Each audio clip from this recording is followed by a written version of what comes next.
¿Qué tal, Domingo? ¿Qué tal, Richard? ¿Tú te has dormido alguna vez? Sí, hombre. Mira, Javi, nuestro técnico también. Dices dormirte de llegar De no tarde a lle- un sitio Eso porque es. te has quedado dormido. Sí, hombre. Bastantes veces, de hecho.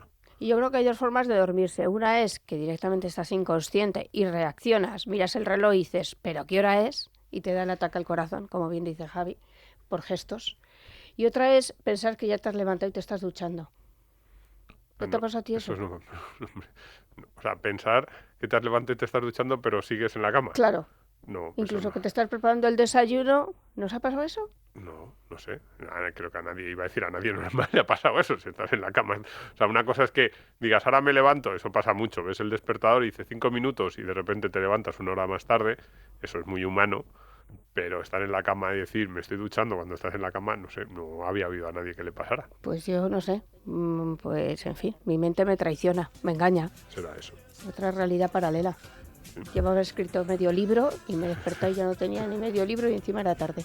¿Qué tal? ¿Cómo estáis? Bienvenidos a Economía para quedarte sin amigos. La historia de la ruina está cargada de buenas intenciones. Mirad con lo del precio de los alquileres. La gente pidiendo al gobierno que establezca un precio máximo porque aquí no hay quien viva y ya sabemos cuáles son las consecuencias. Pues hoy vamos con más derechos. Este creo que no está recogido en la Constitución. El derecho a ir a un concierto de música por 60 euros. El derecho a la cultura es otra de esas filfas, coartadas, relatos que amamantan a tantos autodenominados artistas. Decía un portal de noticias, el gobierno cree tener la solución al gravísimo encarecimiento de la reventa de entradas. Gravísimo. ¡Ay, que me parto! Limitar la reventa de entradas. ¡Ay, que me parto! No juzgaremos los problemas del primer mundo de estos jóvenes potenciales votantes del PSOE. Así los debe de ver Sánchez, para plantearse hacer la ley esta, llamada Ley de Consumo Sostenible. Ya no me parto. Hoy hablamos de por qué se agotan las entradas a 300 euros para ver a Paul McCartney, Sabina o Bad Bunny. De los precios dinámicos, de las colas virtuales con 190.000 personas por delante de ti y de los padres capitalistas. Ahora hay venta, reventa en la web de venta oficial, bots, viajes con concierto, timos, webs para reventa masiva, pero de entradas de particulares. Como adelanto, esta conversación en nuestra redacción con los becarios o los más jóvenes del lugar. Ante la pregunta de ¿no os importa o cómo hacéis para pagar entradas de conciertos a más de 200 euros? Nos dicen, pues que como no pueden pagarse la hipoteca para una casa nueva, pues que carpe diem, que disfrutan del momento. ¿Qué colchón creen que les espera cuando sobre el diem de sus días caiga la noctem? ¿Qué tal? ¿Cómo estáis? Bienvenidos a Economía para quedarte sin amigos. ¿Qué tal, Domingo? ¿Qué tal, Richard? Hoy con The Black Eyed Peas. Esta canción te sonará muchísimo, Sí, ¿no? esta canción me suena. Y el nombre del grupo, estos más o menos sé quién, creo que sé un poco quiénes son. Un grupo del año 95, no sé si te lo esperabas. Sí habría dicho que es más o menos de esa época. Claro, sí, y que empezó como un trío masculino y luego incorporó una vocalista y yo creo que fue un acierto total. Ahora Que fuera que se hizo más famosa luego, ¿no? Sí. Eso es. La vocalista luego se cansó y ahora hay rumores de que puede volver otra vez. Ya, como los de la oreja de Van Gogh y eso. Pero esto El trajín de los famosos. sin líos, porque creo que los españoles, los de la oreja de Van Gogh, se han enfadado y eso, ¿no? Bueno, Unas menudo y pollo. otras, y Ya con la hablaremos otro vocalista día. antigua, con la nueva, todos enfadados. Sí, le han hecho como feos. Ya, bueno. Pero que vamos, que se supone que Leire, creo que es bueno, dice la nueva, pero claro, es que estuvo más años en la oreja de Van Gogh que la otra, Amaya. Pero bueno, lo que es la mente y el relato. Es que eso pasa mucho. Una vez que tú te has creado una idea en tu cabeza, es muy difícil deshacerla. Sí. Lo de las primeras impresiones es muy, muy cierto. Sí. De hecho, cuando tú conoces a alguien y por lo que sea, el primer día le llamas Guillermo y el tipo se llama Ricardo, le vas a seguir llamando Guillermo toda tu vida. Ya está. Y a lo mejor le conoces 20 años, hombre, y sigues llamándole Guillermo. Como no le veas mucho, como le veas de esto que le ves un par de veces al año, cada vez que le ves le plantas el otro Guillermo nombre. toda la vida. Sí, Con esto, por ejemplo, lo de la cantante, es verdad que todos tenemos en la cabeza la Amaya original, Montero. cuando en realidad, como tú dices, a lo mejor ha pasado más años con la segunda. Pues cosas de la mente. No tienes nada que hacerle aire, pobre. En fin, hoy me había puesto aquí, Domingo, un título de este podcast que dice ¿por qué la próxima vez que Taylor Swift venga a España te tocará pagar 500 euros si quieres verla? Entonces parecía que hoy tenía que sonar Taylor Swift. Pero es verdad que yo no sé mucho de Taylor Swift. Tengo que investigarlo, tengo que ponerme en mi Spotify. Por cierto, que estoy muy enfadada con Spotify. Ya lo contaremos. Sí. Y ver a ver la música y a ver qué temas me gustan. Entonces, como no la tengo trabajada, no he puesto a Taylor Swift. Sí, hoy vamos a hablar de un tema, hoy, como siempre, ¿con quién nos vamos a enemistar hoy? Pues intuyo que con casi todos los que nos escuchan, incluso un poco con nosotros mismos, porque un poco la percha de actualidad a la que nos agarramos para el tema de hoy es la noticia de que el gobierno va a prohibir o va a endurecer las normas en contra de las páginas web de reventa de entradas. Hace unos días en el Consejo de Ministros se aprobó pues eso, normas extras, porque ya estaba prohibida en realidad la reventa, pero como normas y decimos extras... que Sánchez no hace nada. Y Injusticia. Sí, bueno, pues han decidido endurecer las multas, van a ser multas más altas y se va a perseguir con más intensidad, nos dijo el ministro Agustín Duy, creo que fue el que salió a presentar la norma, pues a estas webs de reventa, que lo que hacen es con herramientas informáticas, los bots esos, y ¿no? Estas cosas que yo no sé muy bien lo que Yo son, tampoco. pues cuando se lanzan las entradas de un concierto que más o menos ellos intuyen que va a tener demanda, pues entran en los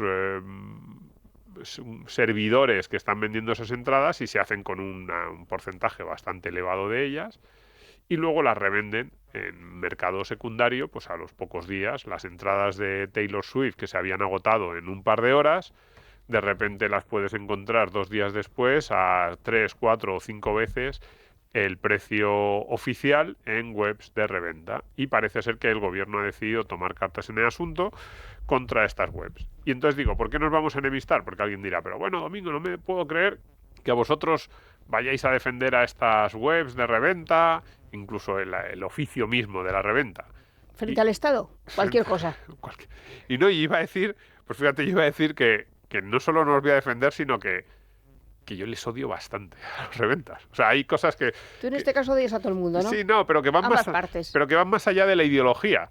Entonces yo creo que será por, pues no sé, mis comienzos como aficionado taurino en las ventas, cuando yo iba ahí a por mis entradas con 18, 19, 20 años, que tenías que hacer una cola enorme, cuando había colas y taquillas normales, y los 20, 25, 30 primeros puestos de la cola eran siempre reventas, que además ya los conocía, pero eran siempre los mismos, y sabías que iban a comprar todas las entradas, todas las buenas, que en las corridas importantes, como te descuidases un poco cuando tú llegas a esa taquilla, ya no había. Entonces ya desde aquella juventud mía yo decía, pero ¿y estos tipos que me están quitando las entradas? Entonces eso es algo que ya está dentro de mí. Están trabajando. Les odio, sí, les odio. Luego he tenido alguna vez esta discusión con algunos amigos míos más libertarios de estos, que te empiezan a explicar que no, que el reventa en realidad es un intermediario, que cumple una función, que si el precio de mercado, que es un poco lo que vamos a explicar hoy, pero... Hoy, digamos que yo, en esta parte mía un poco más de economista, pues voy a intentar explicar qué es lo que hay detrás del negocio de la reventa, pero que quede claro que yo les odio. Ya, eso va a estar conmigo toda mi vida. Yo a mis amigos libertarios que me dicen, no, el reventa tiene una función, y digo, muy bien, tendrá una función, pero yo les odio y ya está, no tengo más que decir y punto. Entonces, dicho esto, vamos a tratar de explicar cuáles son los determinantes que explican el incremento del precio de las entradas en los eventos en vivo, que yo creo que va más allá de la cuestión de la reventa. La reventa es simplemente el efecto, pero la causa última es que prácticamente todos los eventos en vivo mínimamente o realmente atractivos, a los que a todos nos gustaría asistir, o que decimos, hoy qué bien debe estar pues ir a ese concierto, a ese partido de fútbol, a esa final de un gran slam, todos han visto en los últimos 8 o 10 años cómo se disparaban sus precios, cómo crecía enormemente su demanda. Además es una tendencia que se va a quedar y que va a hacer que los precios de estos eventos, que ya son muy muy altos, los oficiales, ya ni siquiera entramos en los de reventa, sigan subiendo. Así que sí, yo creo que la próxima vez que venga Taylor Swift a España, los que quieran verla, pues yo he puesto 500 euros en el título del programa, no sé, 500, pero Vamos, rondando seguramente. No creo que esté muy lejos, no creo que esté muy lejos. Pero mira, el reventa pone valor a las cosas, el valor real. Que a lo mejor nos estaban regalando las entradas de Taylor Swift por 50 euros, ya te lo digo. Sí, pues por ahí vas, ¿visto? Mira, tú vas a hacer hoy de poli bueno defendiendo a los reventas. A ver, en realidad, los reventas no dejan de ser intermediarios. Hay un punto ahí que es verdad, si elimino la parte esa muy pasional que tengo contra los reventas. Sí, tus traumas, vamos. Mis traumas, sí, juveniles. Y lo analizo fríamente, los reventas no dejan de ser como cualquier otro comerciante.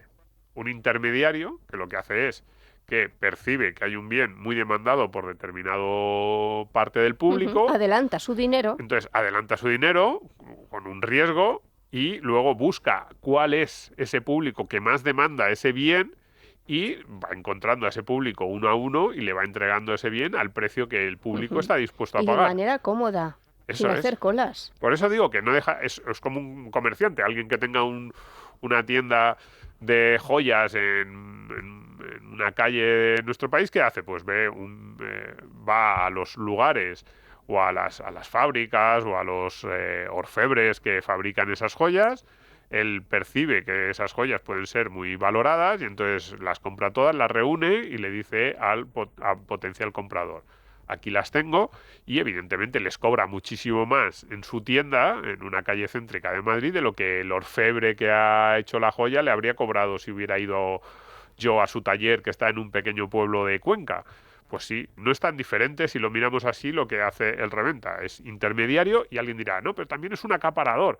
De nuevo, eso también lo hacen muchos comerciantes. O los de los alimentos. ¿Qué hacen los intermediarios de alimentos? Pues acuden a los productores, compran toda la cosecha y luego pues la ponen a disposición del mercado con un precio más alto, y en ocasiones, si por la razón que sea, pues un intermediario, imaginémonos que compra toda la cosecha de la fruta que sea, manzanas o aguacates, y de repente la cosecha se malogra en otros lugares y él ya tiene comprada toda la cosecha de aguacates de la única zona que no se han malogrado, pues va a disparar los precios y se va a hacer de oro, y vamos a decir, especuladores. ¿Entre pillos anda el juego?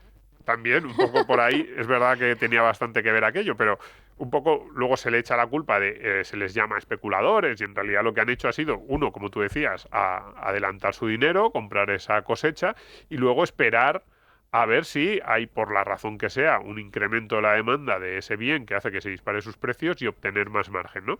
Entonces, es verdad que si lo miramos de esa manera no es tan diferente lo que hacen los reventas, pero no lo vemos así. Oye, también este señor estaba haciendo la cola para que tú no hagas cola. Claro, a ver, depende. Es que ahí hay dos cuestiones que las salen en tu reflexión. Yo creo que es que tú eres más clienta de reventa que perjudicada por los reventas.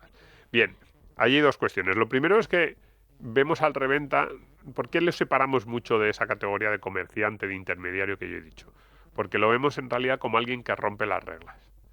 Es verdad, normalmente hay una regla asociada a la compraventa de entradas, que es que no se pueden revender, tú no puedes no puedes emplear ese mercado secundario. Entonces decimos, ¿por qué tú sí lo haces?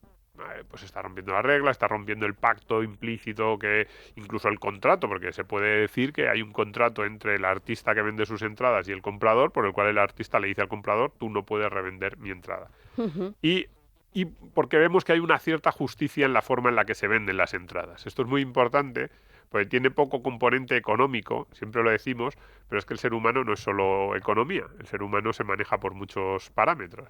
Y todos decimos, pues si hay un día en el que se ponen a la venta las entradas y ese día todos podemos entrar en la web en la que se venden las entradas y comprarlas a la vez, pues si quieres entradas, peléate con el resto por conseguir esas pocas entradas que hay disponibles del concierto de Taylor Swift.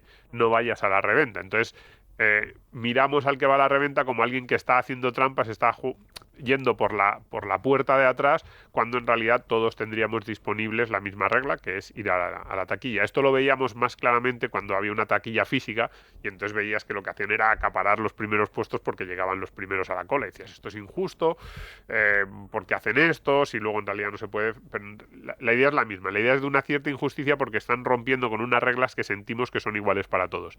Que luego yo a lo largo del episodio diré que, claro, es discutible si esas reglas realmente son iguales para todos. Pero luego hay dos cuestiones muy importantes que estaban un poco en lo que tú decías. La primera es, ¿por qué solemos ver como enemigo al reventa y no al que le compra al reventa?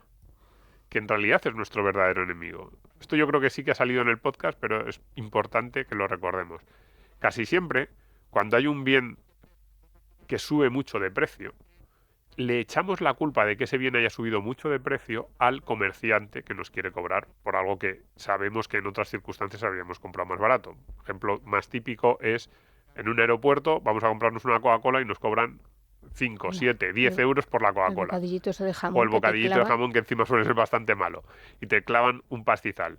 ¿Por qué nos clavan un pastizal? Y decimos, timadores, incluso en los aeropuertos, que muchas veces hay cadenas de comida, decimos, pero si yo ayer estuve en el local de esta misma cadena y me cobraron la mitad o la tercera parte por la Coca-Cola, ¿por qué en el del aeropuerto me cobran 3 veces más? Y nos enfadamos mucho con el comerciante, con la marca de la cadena que nos quiere cobrar el triple.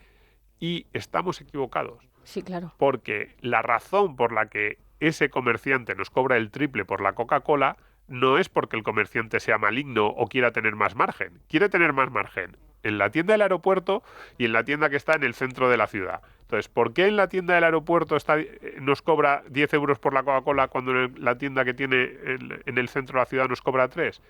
Porque la diferencia no está en la avaricia del comerciante, que es la misma en el centro de la ciudad y en el aeropuerto. La diferencia está en los consumidores. Hay mucha gente que en el aeropuerto, por la razón que sea, porque no tienen tiempo para buscar otra alternativa, porque tienen prisa, porque es gente de más poder adquisitivo la que está en el aeropuerto. Por las razones que sean, hay muchos consumidores que en el aeropuerto están dispuestos a pagar 10. Entonces, ¿a quién debemos echarle la culpa cuando un precio se dispara? No es al comerciante, sino es a aquellos con los que nosotros competimos realmente, que son el resto de los consumidores. Pues bien, en el caso de la reventa de entradas... Sí, en la vivienda utilizaste un argumento similar. Claro, es que es así. Siempre que suben los precios culpamos al comerciante, al que vende, y en realidad no. Los consumidores competimos con otros consumidores, igual que los comerciantes compiten con otros comerciantes. Cuando los comerciantes, creo que pusimos el ejemplo de los limones en su momento. Cuando un productor agrícola dice, es que me obligan a vender los limones por 1 euro el kilo y yo no cubro mis costes. Le echa la culpa a los consumidores y dicen, es que no valoráis mi trabajo. Y es como que no. Los consumidores siempre quieren comprar por el mínimo posible. Cuando el kilo de limones pasa de 3 euros a 1 euro, y dice, es que con ese descenso yo no puedo competir, dice el productor, yo no puedo cubrir mis costes. La culpa no es del consumidor por querer pagar poco, porque siempre quiere pagar poco el consumidor. La culpa, si lo queremos ver así, es que hay otros productores de limones que por las razones que sea están dispuestos a vender a 1 euro el kilo. Entonces, los productores compiten con otros productores, los consumidores competimos con otros consumidores. ¿Tú has ido alguna vez a Madrid Rock, cuando existía en la Gran Vía compra de entradas? Sí. Que por cierto, yo hago colección de entradas y eran preciosas. Eran muy bonitas. Ahora ya te las tienes que imprimir o el QRS. Sí, son bastante... más mierdoso, perdón. Claro, sí. Los QR son... Sí, una cosa bastante son repelentes, horrible. Sí, no puedes hacer colección de QR, sería un poco absurdo. A su madre, sí. Pero vamos, un horror. Sí. En fin, pues eso, que además en Internet, claro, ha roto las reglas. Sí. Porque antes, claro, los reventas de las ventas pues estaban haciendo la cola, eran 5, 6 o 10, pero ahí identificados. Pero estos con los bots, que yo siempre me imagino, una especie de nave en la India, sí, puede comprando ser, entradas de Taylor Swift. Y se compran muchísimas más, acaparan muchas más, y al final casi se convierte eso, yo creo, en el mercado primero de compra. En parte sí. El primero en el sentido de volumen, en alguna ocasión sí, claro. Se venden más a través de esas páginas que en directo, directamente al usuario final. Que tú puedas conseguir turnos, que eso es alucinante, la gente que se pone ahí a la cola para cuando se abre la venta y te dice, estás en el puesto 100.001. Y tú dices, bueno, vale, ¿cuánto voy a pagar? Pues más o menos va un poco por ahí. Una de las cosas que ha hecho Internet, que es muy importante, es que ha hundido los costes de intermediación.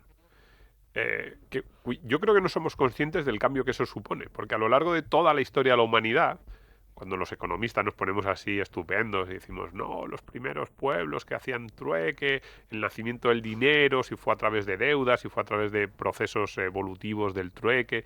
En general siempre hablamos de procesos en los cuales una figura clave, que era el intermediario, se ponía en medio entre dos compradores muy alejados, o un productor y un comprador que estaban muy alejados y que, claro, no iban a coincidir siempre en el espacio, en el tiempo, no querían exactamente lo mismo, y entonces el comerciante pues hacía de market maker, ¿no? Que me gusta mucho esa palabra en inglés, como de hacedor de mercado, el que provocaba que se generasen intercambios que de otra forma no se habrían producido. ¿Qué ocurre en la era de Internet? La era de Internet, una de las cosas que hace es que cambia bastante el papel de estos intermediarios. De hecho, en muchas industrias incluso está acabando con los intermediarios. Por ejemplo, incluso en productos básicos como los agrícolas, ¿cuántos anuncios hay ahora de empresas que dicen: te lo llevamos a tu casa directamente desde la producción local, nos quitamos a los intermediarios para que pueda ser más barato? Es verdad, esto puede ser muy interesante, pero esto supone un cambio brutal en la relación entre el consumidor, el producto final, etcétera. Y una de las cosas que hace Internet es que cambia bastante esta idea clásica también de los mercados, del excedente del productor y del consumidor, lo que eso supone, digamos, cómo hacer llegar el bien a cada comprador por el precio que cada comprador está dispuesto a pagar. Cuando nosotros en los cursos introductorios de economía le explicamos a los alumnos la oferta y la demanda, siempre decimos, el precio de mercado es el precio en el cual se unen las curvas de oferta y de demanda, y es el precio en el que se vacía el mercado, y siempre queda implícito un concepto, implícito no, vamos, lo explicamos, un concepto muy importante que es excedente del consumidor y del productor. Nosotros tenemos la curva de demanda arriba del todo, ¿no? Tanta gente estaría dispuesta a pagar este precio, que está muy por encima del precio de mercado, y luego, según va bajando la curva de demanda, pues va habiendo cada vez más gente que está dispuesta a comprar, y al revés con la curva de oferta, ¿no? Y llegan a un límite. Y siempre decimos, ¿por qué el comerciante le cobra 50 a alguien que estaría dispuesto a pagar 200? Siempre queda un poco esa duda entre los alumnos. Ay, pero claro, también queda la duda contraria, y es ¿por qué el comerciante está, digamos, por qué le llegamos a pagar 50 cuando muchos comerciantes estarían dispuestos a vendernos por 20? Y eso es así también. Esto, yo pongo siempre el ejemplo de Pretty Woman, de la negociación entre Julia Roberts y Richard Gere que hay al comienzo de la película. Cuando él le dice, quédate una semana conmigo, y ella le dice, ¿pero cuánto me vas a pagar? Y entonces ella le dice, $4.000 por una semana. Y le dice, no, 4.000 es demasiado, solo 2.000. Y se ponen a negociar y al final llegan al acuerdo de 3.000, ¿no? Y cuando Richard Gere en la escena siguiente se va a ir, Julia Roberts le dice, oye, pues para ser un tiburón de las finanzas de Wall Street, en realidad no eres tan buen negociador. Te hubiera pagado. Claro, y entonces le dice Richard Gere, ¿por qué dices que no soy tan buen negociador cuando soy millonario gracias a que mi habilidad para gestionar tratos? Y entonces Julia Roberts le dice, porque me hubiese quedado por 2.000. Y entonces Richard Gere se le acerca y le dice al oído, te hubiera pagado 4.000, claro. Que es un momento súper eléctrico, de los primeros momentos muy eléctricos de la película, de la relación entre los dos. Ahí está perfectamente explicado lo que es el excedente del productor y del consumidor. Los dos piensan que han salido ganando, pues si no, no harían el trato, y los dos saben que habrían podido aceptar menos u ofrecer más. Lo que pasa es que, claro, tú nunca sabes cuál va a ser el límite a partir del cual el otro te va a decir, pues ya no hacemos el trato, ¿no? Esto pasa también en los mercadillos. Cuando nosotros negociamos en un mercadillo, siempre salimos con la sensación de he salido ganando, porque he comprado, yo qué sé, una alfombra que parece como muy típica de un zoco, ¿no? Y dices, he pagado 500 euros por esta alfombra y habría estado dispuesto a pagar 1.000. Y dices, como, joder, qué buen negociante soy. Lo que tú no sabes es que la parte contraria, que ha recibido 500 euros, a lo mejor te la habría llegado a vender por 200. Claro. Por cierto, yo odio regatear. Pues eso está muy en... Entonces, digamos que este ha sido siempre un problema en los mercados, a los comerciantes. Siempre el sueño de cualquier comerciante, ¿cuál es? Poder venderle a cada cliente al precio máximo al que ese cliente estuviera dispuesto a pagar. Es decir, yo entro en una tienda por una Coca-Cola y el comerciante no sabe cuál es el precio que yo estoy dispuesto a pagar por la Coca-Cola. Entonces él pone ahí 1 euro por la Coca-Cola y sabe que con muchos de sus clientes está, entre comillas, perdiendo dinero, porque si pudiera ese cliente, o sea, si pudiera cobrarle 2, ese cliente estaría dispuesto a pagarlo, pero claro, no sabe cuál es. Entonces al final que pone un precio que él cree que más o menos va a maximizar sus ingresos y va a conseguir que mucha gente compre Coca-Colas, asumiendo que algunos de ellos habrían estado dispuestos a pagarle 2, 3 o 4 euros Con el por la calor que hace en Coca-Cola. Madrid, yo los chinos ahora subirían los precios del centro. No les des ideas malignas. No te lo digo en serio, porque claro, ¿cuánto pagarías ahora por una botella de agua paseando por la Gran Vía a 40 grados? Pues un poco esa idea es la que hay detrás también de la reventa. Es decir, ¿qué consigue la reventa? Pues la reventa consigue acercarnos más a ese sueño que siempre han tenido los comerciantes, y es cobrar a cada consumidor lo que cada consumidor está dispuesto a pagar. El que está dispuesto a pagar 100, pero si hay uno dispuesto a pagar 1.000, 1.500 o 2.000, que los pague. Y en ese sentido, yo no digo que esto sea bueno o malo, yo mantengo mi tesis o mi sentimiento de odio hacia el reventa, pero lo que digo es que es muy difícil, o sea, mi tesis del programa de hoy es que es muy difícil luchar contra esto, porque en realidad están cubriendo necesidades y están llegando a segmentos del mercado que desde un punto de vista puramente económico de reparto de los bienes y pago, pues es casi, podríamos decir, más eficiente o que es casi lo que todos los comerciantes querrían hacer. Esa idea de acercarnos lo máximo posible a que cada consumidor, digo, esto es la idea como comerciante, pero acercarnos lo máximo posible a que cada consumidor pague el máximo de lo que habría estado dispuesto a pagar. Pues imagínate ahora por internet tan comodito que estás y desde cualquier punto. Porque antes tenías que venir a tu tienda física. Claro, de eso también vamos a hablar ahora. ¿Ah, sí? Sí. Fenomenal. Para esto nació Black Eyed Peas, para hacer rap. Ah, sí. A mí no me gustaba mucho, te puedo decirlo. A mí sí, me parece muy bien. Pero vamos, que no pasa nada. O sea, yo no habría peleado mucho por una entrada para ir a un concierto de esta gente. Pero hay otros que sí, y está claro. Porque estoy convencido de que si ahora vuelve la cantante y se reúnen, aunque tengan 30 años más, 500 eurazos. se van a petar. Por sí. cierto, en este las momento, entradas lo van a petar y van a vender una barbaridad. en este programa nos odiarán, nos quedaremos sin amigos padres, porque son los que pagan los 500 euros de los conciertos de los hijos, tengo que decirlo. Sí, eso también Aquí tenemos que hacer. algún compañero también. Tenemos que hacer un segundo programa sobre cuántos bienes hay, cada vez más, los que el que paga y el que lo disfruta son diferentes. Del bocadillo de nocilla, que Sí, más o menos te salía sí, económico sí. a pagarle un concierto de 200 euros a tu hijo. Es interesante ese tema también. En fin, ¿por dónde seguimos? Pues por la idea de escasez, Bien. que es detrás un poco... ¿qué es lo que está haciendo el gobierno? Y no solo el gobierno español, por cierto, alguien que, tanto los que estén a favor como los que estén en contra de las medidas del gobierno, que yo he visto muchos comentarios en redes sociales del tenor de... Por fin este gobierno hace algo bueno. Es decir, críticos del gobierno en todo, y sin embargo, justo esta medida les parece bien. ¿Qué es lo que está haciendo el gobierno? Pues en realidad lo que está haciendo el gobierno es intentar regular, en cierto sentido, la escasez, podríamos decir, y sobre todo poniendo precios máximos. Al final, lo que hace es prohibiendo la reventa es establecer una especie de precio máximo, que es el precio oficial al que se venden las entradas. Entonces, ¿qué es lo que pasa cuando se imponen precios máximos? Pues siempre pasa lo mismo y también pasaría en este caso, o pasa en este caso, que es que precios máximos van asociados a desabastecimiento, Ujú. mercado negro y colas. Sí, como odio las colas. Pues las colas es un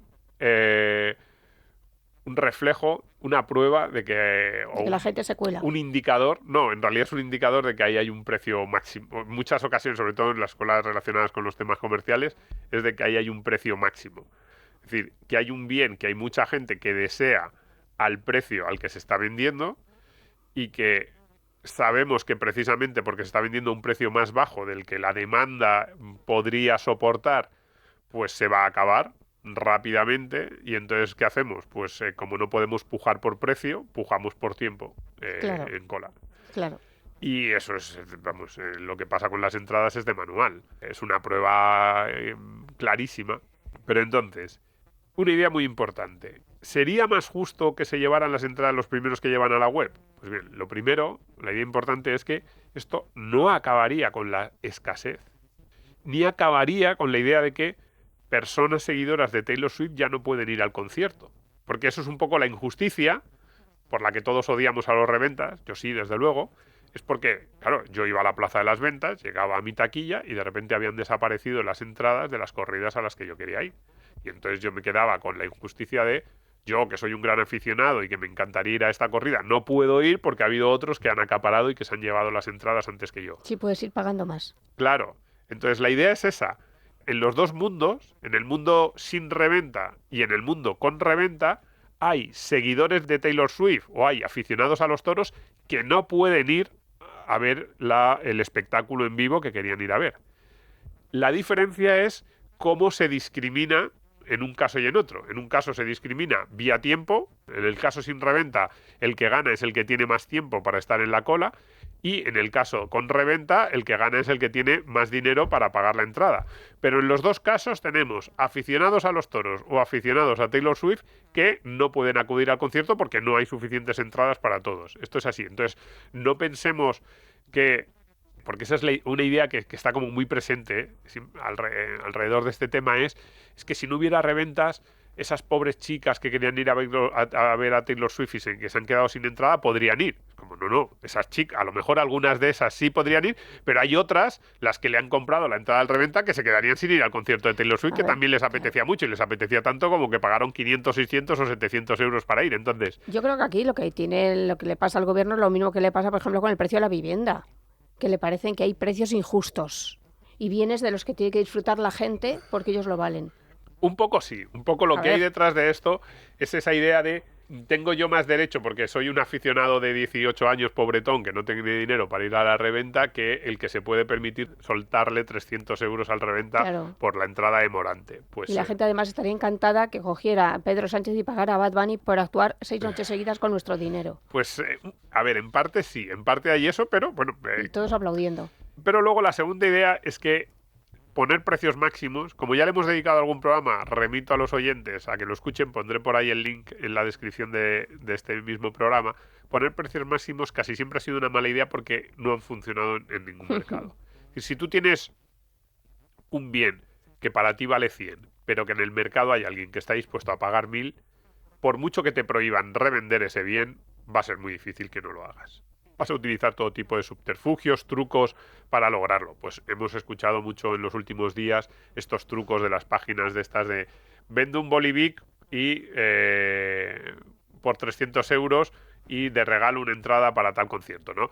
Más allá de la broma de si esto se ha hecho o no alguna vez, porque ya no tengo claro si es una leyenda urbana lo del Bolivic o no, pero esta idea de ya encontrar... No es leyenda urbana. Ya encontrarán las Tengo páginas... una amiga que lo hace. Pues ya encontrarán las páginas de reventas formas alternativas. De hecho... Con las entradas, por ejemplo, de los parques reunidos. Pero, por ejemplo... La gente se compra el bono y luego te vende entradas por separado para Faunia, parque de atracciones y así. Pero realmente te vende un Bolivic. Mira.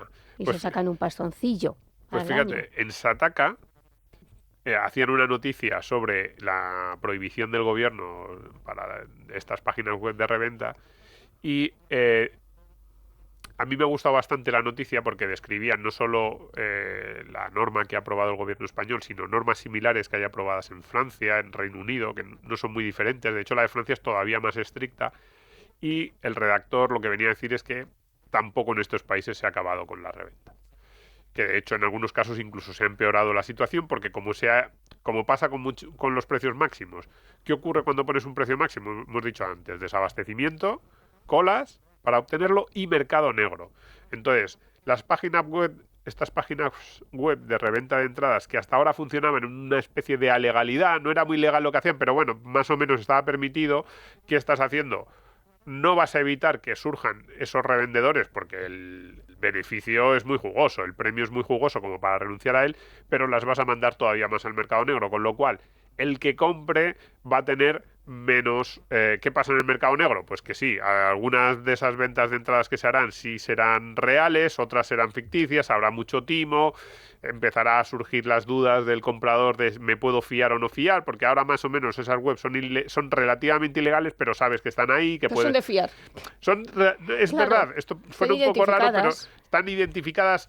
Puedes controlar un poco que no te van a engañar, mientras que pues una de las consecuencias directas de la imposición de precios máximos es que el mercado negro pues también tiene sus peligros. Entonces, ni desaparece el mercado que quieres detener con los precios máximos, pero eso sí, el que se mantiene es más caro, porque claro, el que te venda la entrada a partir de ahora ya no solo te va a revender la entrada por el hecho de que él la tiene y tú no, sino que además te tiene que cobrar un pequeño premium que es por el riesgo que está asumiendo, porque sabe que como le pillen le van a imponer una multa que algunas de las que ha planteado el gobierno son muy altas, con lo cual normalmente cuando se imponen precios máximos, el bien que se quiere topar de precio no desaparece del mercado negro y además no solo no desaparece, sino que en esa nueva realidad es más difícil de acceder al mismo, hay más riesgo de fraude para el consumidor y el precio final que va a pagar ese consumidor es hasta más alto que el que pagaba.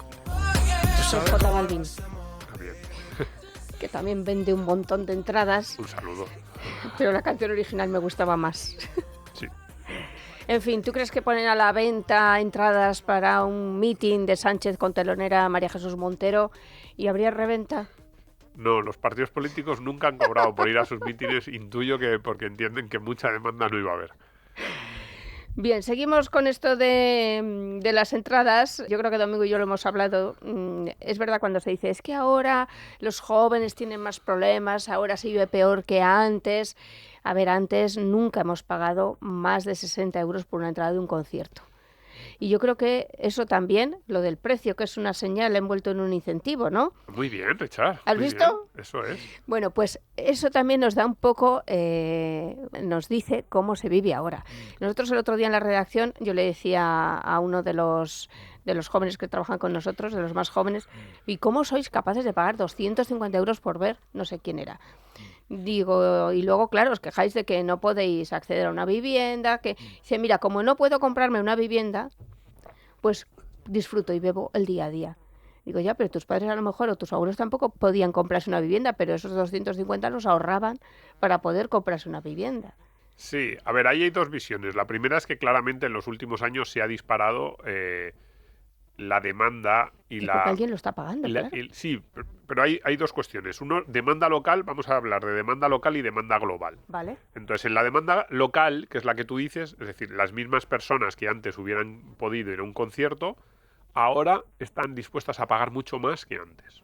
Uno, porque somos más ricos, sí, en parte las sociedades occidentales, a pesar de lo mal que le va a España en los últimos 20 años, pues incluso a pesar de eso, somos más ricas que hace 20, 30, 40 años, y parte de ese exceso de renta, uno de los asuntos uno de los temas en los que estamos más dispuestos a pagar o a gastarnos ese exceso de renta es en ocio, y en alternativas de ocio que nos parecen muy especiales.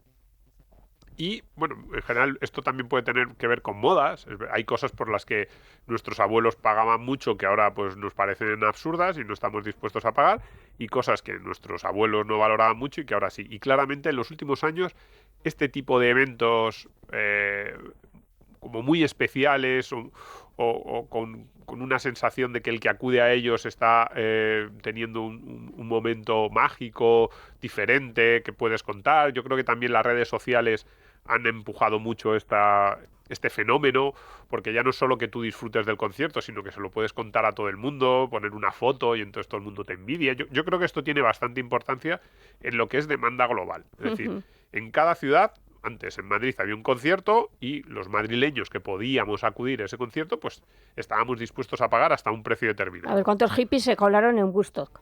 Claro, pues antes, cuando había un concierto en Madrid, había unos cuantos que estábamos dispuestos a pagar, pero si subía mucho el precio, muchos de nosotros decíamos, no estoy dispuesto a pagar tanto. Y ahora hay muchos más de esos madrileños que están dispuestos a pagar esos precios más elevados.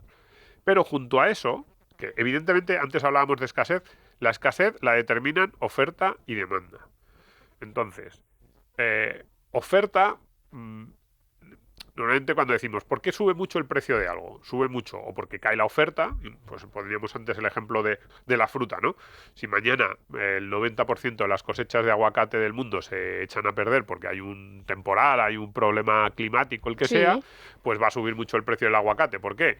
Porque hay el mismo número de personas que desean comer aguacates, muchos menos aguacates porque se han destruido las cosechas, pues los precios de los pocos que quedan van a subir porque todos aquellos que queremos comer aguacates vamos a pujar más sabiendo que hay pocos, ¿no? Y el resto al psicólogo. Eso es. Porque no puedes desayunar tostada con aguacate. Más o menos. La segunda parte de la escasez, o sea, la otra forma de ver la escasez es por la demanda. Que imaginemos que la oferta de aguacate se mantiene igual, pero hay cada vez más modernos de estos que desayunan tostada de aguacate, que hace 20 años no lo hacía nadie y ahora parece que es imprescindible desayunar tostada de aguacate. pues hay el mismo número de aguacates, pero hay el triple de personas que quieren comprar aguacate, el precio sube por una cuestión de demanda. Entonces, en el caso de los eventos en vivo, parece claro que no es por la oferta, porque la oferta más o menos se mantiene estable. Hay las mismas finales de Roland Garros al cabo del año, una. Las mismas finales de la Champions, una. Conciertos, de hecho, hay más. Está subiendo la oferta de conciertos. Claro. Entonces, ¿por qué suben tanto los precios de los eventos en vivo? Porque lo que se ha disparado es la demanda. Entonces, por una parte, esa demanda local que ya hemos explicado, los mismos habitantes de Madrid están dispuestos a pagar mucho más que antes por ir a un concierto, pero a mí me parece que el gran fenómeno que está cambiando esto no es la demanda local, es la demanda global. Es decir, antes, cuando había un concierto en Madrid, incluso los más famosos, pensemos en los conciertos de los años 80, 90 que más ruido generaron. Michael Jackson. Michael Jackson, los Rolling Stones, Madonna. Bruce, Madonna, cuando venían, que se llenaba el estadio y que había colas para conseguir las entradas, pero estaba lejísimos de los disparates que vemos ahora. ¿Por qué? Porque antes a ese concierto, ¿quién pujaba? Pues pujaban los madrileños, pujaban en cierto sentido Y más los de Valladolid, los porque del pilla resto, cerca. eso te iba a decir, los del resto de España, pero de aquella manera, porque ni las comunicaciones eran tan fáciles, porque además no solo tenías que pujar el día del concierto, porque alguien podría decir, hombre, un señor de Oviedo que quisiera ver a los Rolling podía venir el día del concierto a ver a los Rolling. Es como, sí, pero volvemos a Internet y a los costes de intermediación. Ese señor de Oviedo lo que tenía complicado era conseguir la entrada, porque ya no solo tenía que estar dispuesto a venir a ver a los Rolling el día del concierto, tenía que estar dispuesto a venir a Madrid 6 meses antes a Sí. comprar la entrada O para a el día del Bilbao, a concierto. lo mejor había una tienda de discos que las vendía. No era fácil. Digamos que era conseguir la entrada primero y luego, una vez conseguir la entrada, conseguir venir al lugar del concierto para verlo.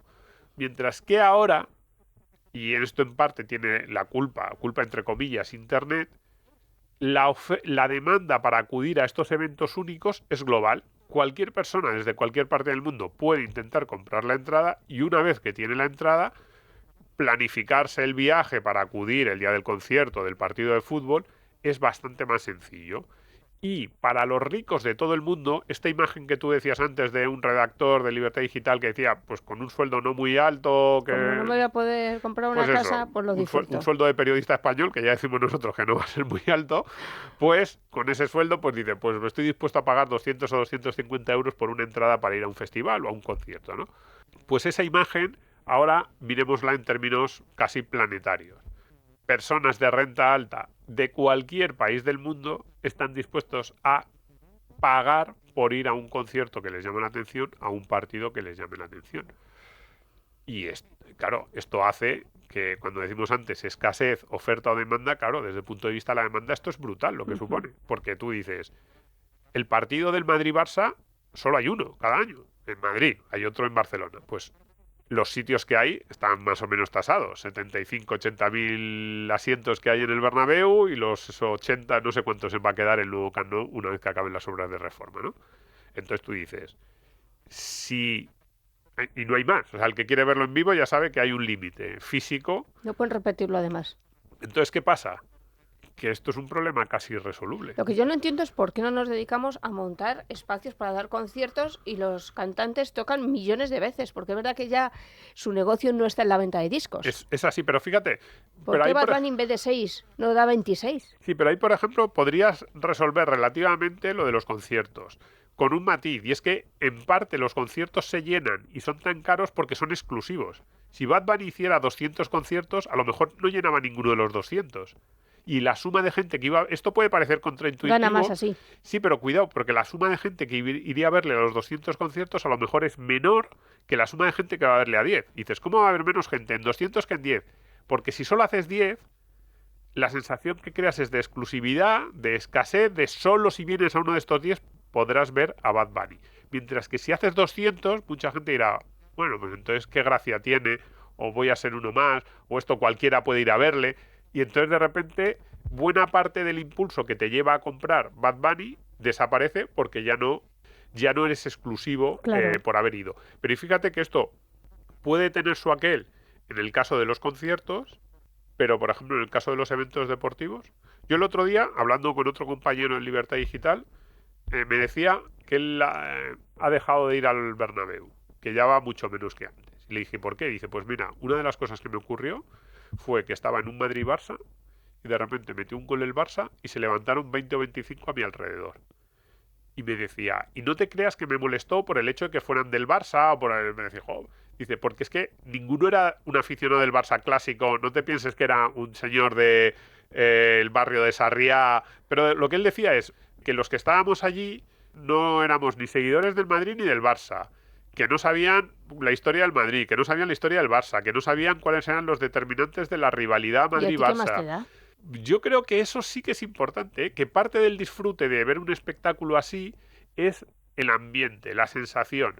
Y que ver a un tipo que está viendo el Madrid-Barça a tu lado y que está viendo el Madrid-Barça con la camiseta del Barça y que al día siguiente a lo mejor está viendo el Dallas Cowboys Buffalo Bills de la NFL, yo creo que le quita un poco de gracia al evento. Es una lucha que yo creo que no tiene sentido, o sea, que la tienes perdida, pero que Claro. tampoco me extraña.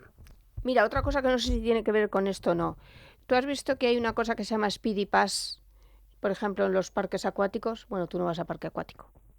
O en los parques de atracciones. No, pero Y es que pagas un poquito más, te ponen una pulsera y te puedes ir a la cola y te cuelas. sí, yo no pago, o sea, a estos sitios no voy mucho, pero por ejemplo estuve en Puy de Fou hace unos meses que me encantó y ahí contratamos esto y me gustó muchísimo, lo del Speedy Pass. Y no es un mal ejemplo para los niños. No lo sé, a mí me gustó mucho. Es verdad que tú pasas por la cola rápida y ves a todos los que están ahí esperando que te miran con cara de odio, un poco como yo odio a los reventas. Y sin embargo yo lo disfruté bastante. Oye, el que quiera que pague. Yo ahí sí que digo, esto sí que es el mercado. Pero Pues, es verdad, es un poco parecido, En ¿no? casa tuvimos debate, porque después de pagarlo decidimos que no lo íbamos a usar.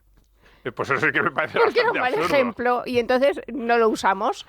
A ver, es que también, y en la última reflexión que a mí me gustaría lanzar en el programa de hoy, después de decir que de verdad creo que esto tiene muy mala solución, porque un poco con el ejemplo que decía antes de lo del Madrid-Barça, a los aficionados clásicos del Madrid, del Atleti, del Barça, no nos gusta, es verdad, y puede ser un prejuicio, puede ser absurdo, pero no nos gusta estar rodeados en el estadio de gente que sentimos que no saben muy bien lo que pasa allí, que van simplemente como un evento global, pero es imparable.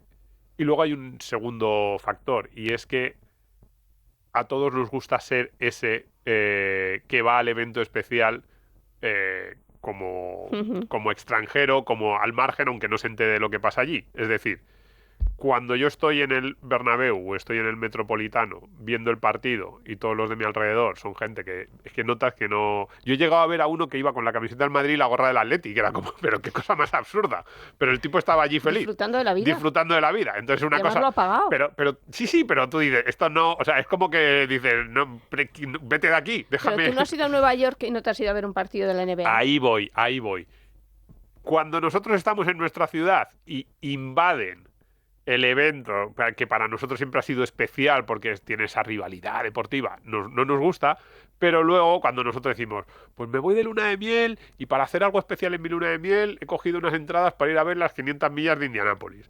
O pues este año que tenía un extra en el trabajo, pues con el bonus del trabajo me voy a comprar entradas para ir a ver la final de la NBA o cualquier otro similar. Entonces sí que nos parece fantástico y lo vemos como la mayor ilusión de nuestra vida. Al alemán que está sentado a Los nuestro pisos lado. turísticos, Eso es. exactamente igual. Al alemán o al mexicano que está sentado a nuestro lado en el Metropolitano nos cabrea mucho que esté allí, pero cuando lo hacemos nosotros nos encanta hacerlo. Y por eso digo que es una tendencia imparable. Es irrefrenable, es así.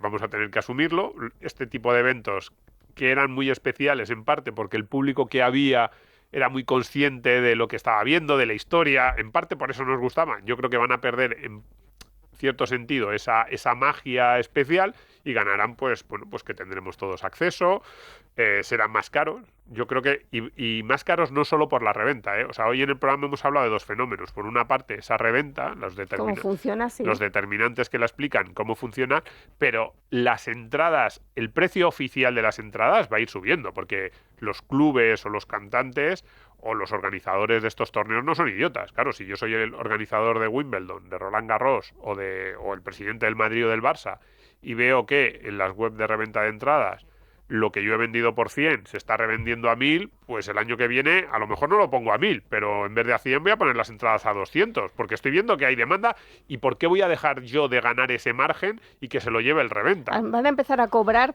por verlo a través de YouTube. Claro, entonces ya lo vas a ver online. Que tú imagínate qué gracia ver un concierto online. pues probablemente no tenga tanta gracia, pero ninguna. vamos a ver este tipo de...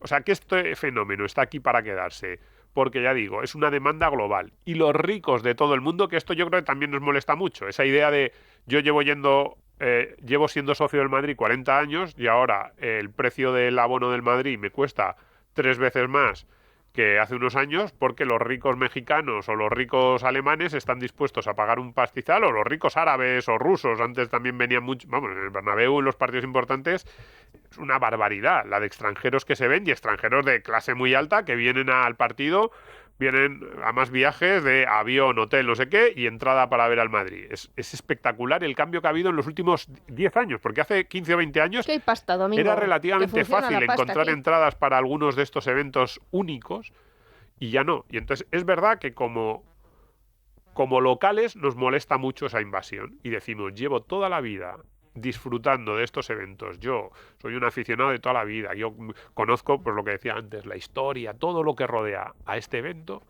y ahora no puedo acceder al mismo porque hay otros que están dispuestos a pagar una barbaridad. Pues esto es así, el mensaje es que va a seguir ocurriendo, el segundo mensaje es que no va a ocurrir solo por la reventa, sino que los mismos organizadores van a empezar a subir. De hecho, ya lo están subiendo. O sea, ahora es mucho más caro acudir a cualquiera de estos eventos que hace unos años, y va a seguir subiendo. ¿Por qué? Porque esa demanda global, que somos todos, va a presionar al alza. Digamos, las clases medias de todo el planeta quieren cada vez más gastarse parte de sus rentas en este tipo de eventos especiales, y además de esas clases medias que pueden ser algo más puntual, lo que decía yo antes, el ejemplo de el que se va de viaje de novios, de luna de miel, y además del viaje dice quiero ir a un evento especial como complemento final, como remate, como guinda del viaje. Pues además de esa clase media global está el otro factor, es clases altas de todo el mundo que están dispuestas a pujar muy alto por ir a este tipo de eventos.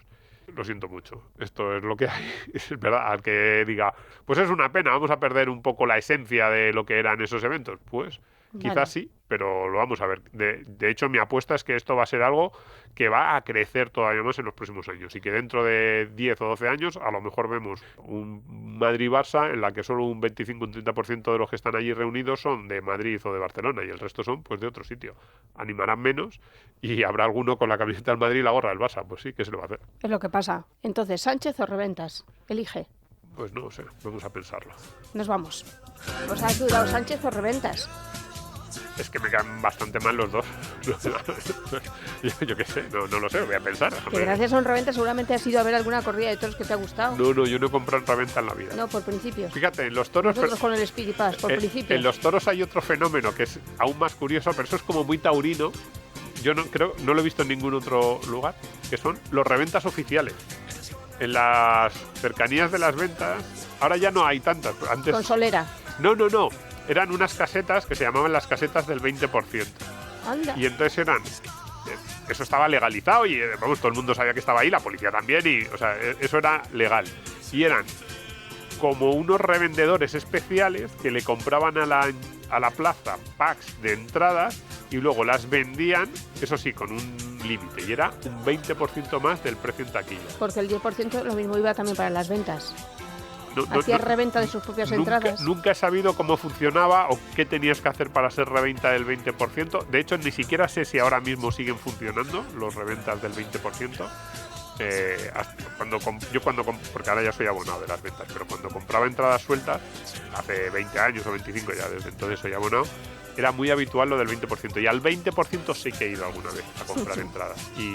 Pero ahí no te sentías mal, porque no era ilegal, eran reventas oficiales. De hecho, no se llamaban reventas, eran los del 20%, y las casetas eran muy típicas, unas casetillas que ponían ahí en la puerta de la plaza. Vamos, reventa. Sí, pero además, fíjate, es muy curioso lo del 20%, porque estaban, pero no estaban, eran reventas, pero no eran reventas. No sé, un día hablamos de eso. ¿Quién hace la ley hace la trampa?